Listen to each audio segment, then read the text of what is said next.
Boa tarde, turma. Tudo bem? Hoje você está aqui com mais uma aula de ciências. Vamos dar sequência aos nossos estudos sobre os astros e hoje nós vamos falar sobre os raios solares, insolação e temperatura. Trabalharemos as páginas 160 até a 170 do nosso livro. Então vamos lá. Você sabia que durante o verão, em alguns locais próximos aos polos norte e sul do planeta, ocorre um fenômeno chamado Sol da Meia-Noite, em que por alguns dias o Sol nunca se põe e está visível por 24 horas? Interessante, né?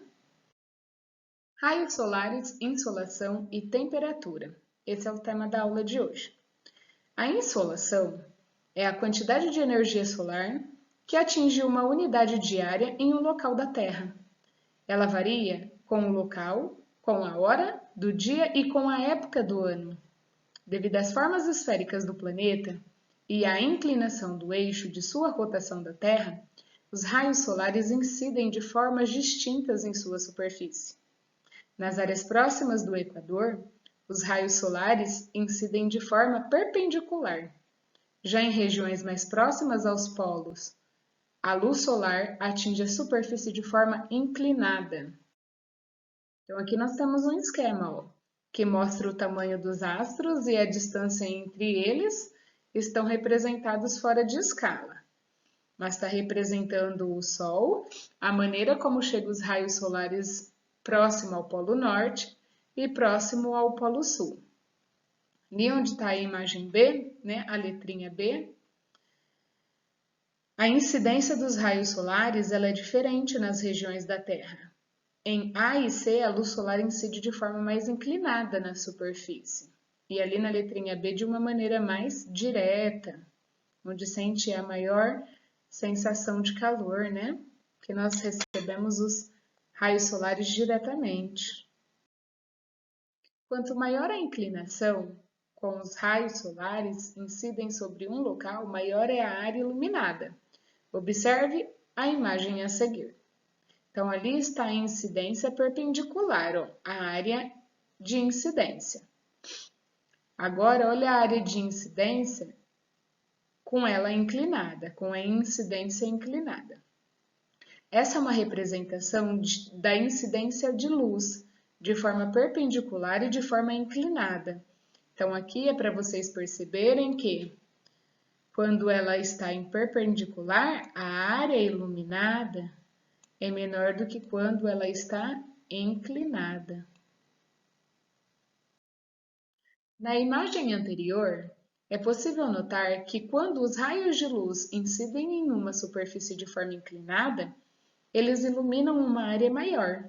Assim, a mesma quantidade de energia luminosa se espalha por uma área maior, fazendo com que tenha menos energia por unidade de área. O mesmo acontece com a luz do Sol, que atinge a Terra.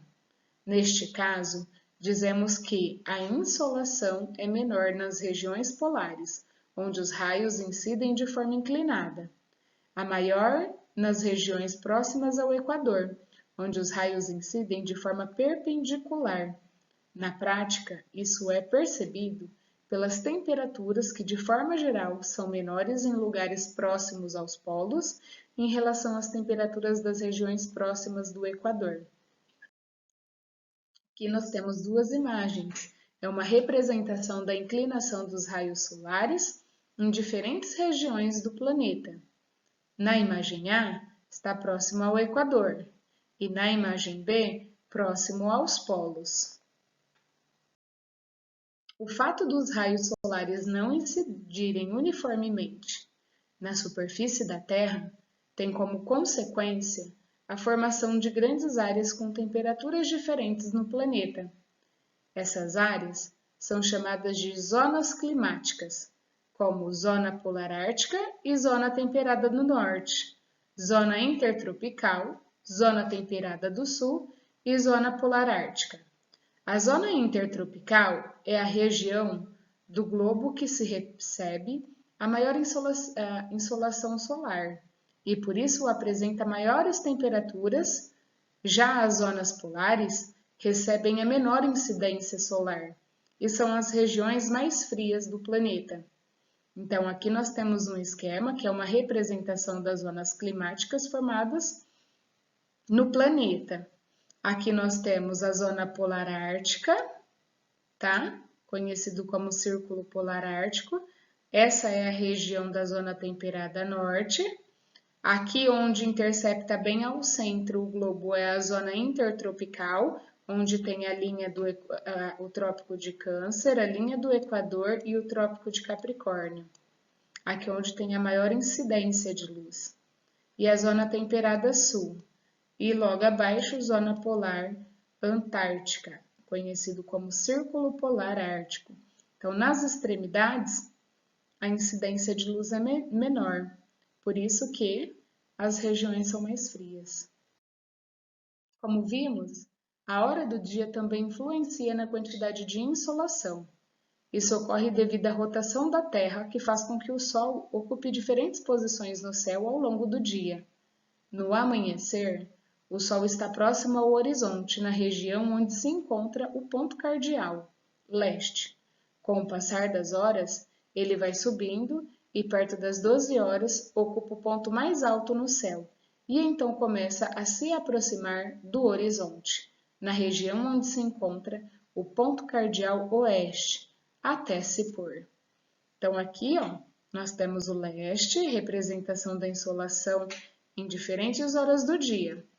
Aqui é o posicionamento aonde o Sol nasce, tá? E daí ele vai tendo esse movimento. Na verdade, o que vai tendo movimento é a Terra. E conforme a Terra vai girando, o Sol vai se posicionando diferentemente. Exatamente a meio-dia, ele está nesse eixo de inclinação vertical com a gente, tá? E depois da meio-dia, ele vai desaparecendo, ou seja, se pondo. Onde ele se põe? No oeste. Em cada uma das posições que o Sol ocupa no céu, os raios solares incidem na superfície da Terra com uma inclinação diferente, alterando a quantidade de energia que chega por unidade diária, ou seja, a insolação. Pela manhã, os raios solares incidem de forma mais inclinada, portanto, a insolação é menor e as temperaturas são mais baixas. Próximo ao meio-dia, com o Sol mais alto, a incidência é perpendicular, portanto, a insolação é maior e as temperaturas se elevam. No final da tarde, os raios voltam a se incidir de forma inclinada, reduzindo a insolação, e as temperaturas começam a cair. Então, aqui, ó, nós temos as imagens representativas do início ao final do dia. Vamos para o campo mãos à obra. Agora nós vamos desenvolver alguns exercícios que vocês irão fazer na apostila. Primeiro exercício. Analise as alternativas a seguir e assinale aquela que indica a explicação dada pelos gregos antigos para o movimento aparente do Sol e das outras estrelas. Então, nós podemos afirmar que o movimento aparente do Sol e das outras estrelas ocorre devido à rotação da Terra. Nós podemos afirmar que o Sol e as estrelas estão fixos na esfera celeste e ela se move ao redor da Terra. Podemos afirmar que o movimento do Sol e das outras estrelas ocorre devido ao movimento do Sol ao redor da Terra. Ou D, a gente ainda pode afirmar que o movimento do Sol e das outras estrelas ocorre devido ao movimento da Lua ao redor da Terra. Então, aqui, a afirmativa verdadeira é o item B, onde o Sol e as estrelas estão fixos na esfera celeste e ela se move ao redor da Terra. Exercício 2. Sobre o movimento de rotação da Terra. Responda. Qual é a sua relação com a sucessão dos dias e das noites? Aqui a gente pode afirmar que o movimento de rotação da Terra é responsável pela sucessão dos dias e das noites, já que expõe ao longo do dia diferentes áreas do planeta, a incidência da radiação solar. Quanto tempo leva para a Terra completar uma volta em torno de si mesma? Então, ela leva aproximadamente 24 horas, ou seja, o que nós conhecemos como um dia. Como é o eixo de rotação em relação à órbita da Terra ao redor do Sol? Então, o eixo de rotação é inclinado em relação à órbita da Terra ao redor do Sol. Em que direção esse movimento ocorre? Ocorre do oeste para o leste. Então, aqui, ó, no exercício 3, nós temos uma imagem e fala assim: observe a ilustração a seguir e responda. Então, tá vendo a menininha de frente para o Sol, aonde aqui, ó, a flechinha tá indicando aonde ele nasce e aqui o momento em que ele se põe, tá? Então, aqui é o leste e aqui é o oeste. Por que ocorre o movimento aparente do Sol? Vamos lá. Aqui a gente pode explicar que o movimento aparente do Sol ocorre devido à rotação da Terra em torno do próprio eixo. Então, o fato da Terra ficar girando em torno de si mesmo dá esse movimento aparente do Sol, dele estar se deslocando, sendo que, na verdade, quem está girando é a Terra. Em qual momento do dia a temperatura costuma ser mais elevada? Explique. Vamos lá. Então, aqui a gente pode afirmar com toda a propriedade que é ao meio-dia, quando o Sol ocupa a posição mais elevada no céu e a insolação é maior, onde os raios pegam, né, batem na Terra, na nossa posição de acordo com o globo, diretamente. Leia, analise as afirmações a seguir e marque V para as que são verdadeiras e F para as que são falsas. Primeira afirmativa. Os raios solares incidem com menor inclinação em regiões mais próximas ao Equador? Essa é uma afirmativa verdadeira. A insolação é a mesma no Equador e nos polos? Não é a mesma. No Equador, os dias e as noites têm duração semelhante o ano todo? Isso é verdadeiro. Em certas épocas do ano, em regiões polares, o Sol pode ficar visível 24 horas, por isso essas regiões têm temperaturas elevadas? Essa afirmativa ela é falsa. Aqui nesse momento, pede para a gente observar as imagens e ler as informações a seguir, e faça o que se pede. Então, aqui nós temos uma zona polar com temperaturas próximas ou abaixo de 0 grau, mesmo no verão. E nós temos uma segunda imagem com a zona intertropical, com temperaturas sempre maiores que 18 graus. Primeiro pede para a gente esquematizar como deve ser a incidência dos raios solares em cada uma das regiões mostradas nas imagens. Aqui o que vocês precisam saber é que os lugares mais frios, o Sol ele chega de maneira mais inclinada, tá? Quanto mais inclinado, ele chega mais fraco. Como ele chega mais fraco, ele pouco aquece, então são as regiões mais frias. E a zona intertropical é onde ele chega totalmente diretamente, né? De maneira vertical. Então, vamos retratar. Aqui nesse momento, vocês precisam desenhar como se estivessem fazendo a maneira como os raios solares chegam nessa região, tá? Então, aqui na região polar, a gente pode afirmar que chega dessa maneira. E na zona intertropical? Aqui é de maneira direta, né? Os raios chegam e por isso essas regiões, elas são bem o quê? Quentes. Exercício B. Qual é a relação entre a forma como os raios solares incidem em cada região com as diferenças de temperatura?